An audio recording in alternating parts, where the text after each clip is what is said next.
This is JBLE-TV, your place for news on the installation for service members and our community.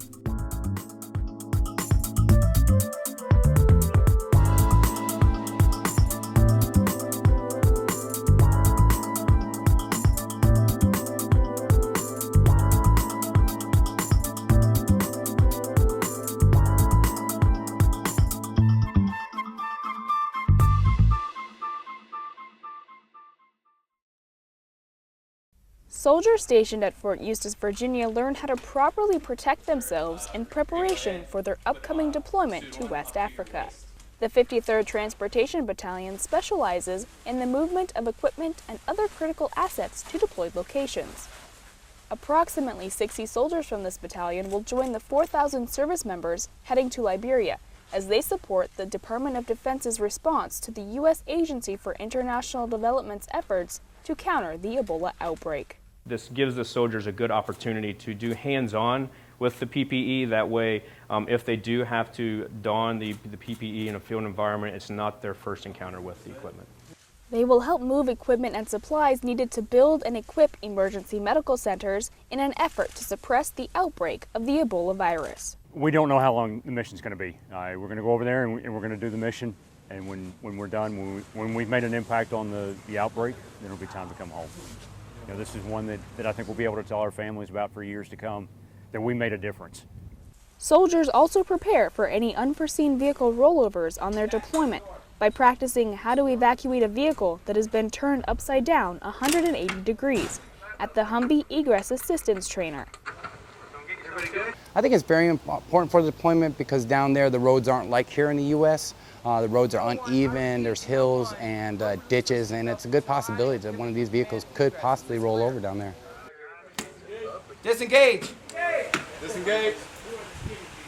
From the outside, you can clearly see what door's not going to open, but on the inside, you have no clue. There's smoke, fire, people are actually hurt inside the vehicle, so that makes it the hardest part of trying to get out.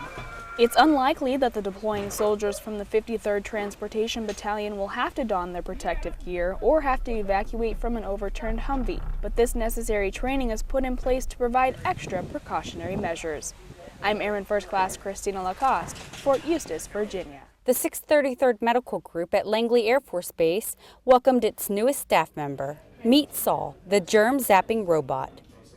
This UVC robot uses high-intensity flashes to disinfect surfaces from bacteria and viruses like C. diff, MRSA, and VRE. If it has RNA or DNA, UV light is going to be germicidal, which means it is going to be able to mutate those and destroy those, the brains, if you will, of the cell, the RNA or DNA. So any virus, airborne or not, like Ebola is not airborne, it's going to be able to deactivate that on any surface, as long as it's exposed when the light's doing the treatment. Well, the Med Group initially wanted this robot for our surgical services to clean our ORs, doing final, kill any bacteria, viruses that may be out there. Patients with any sort of hard-to-kill organisms, this robot will be able to be used throughout the hospital, not just in the surgical services. These robots are used after patient and operation rooms are cleaned to zap away any lingering chemicals, bacteria, and viruses that human hands can't touch. We did over 2,200 tests with different microorganisms, including something very similar to Ebola, which is on everyone's mind and conversation. So a single-stranded RNA virus that is very similar to Ebola. We did testing with that, and we were able to kill it in 5 minutes, 99.9%, 2 meters out in any direction from the light. This cutting-edge technology will be used as a preventative measure to help eradicate and control the spread of viruses and bacteria while providing an extra measure of safety for patients and staff members. Staff Sergeant Sarah Morrison, Langley Air Force Base, Virginia.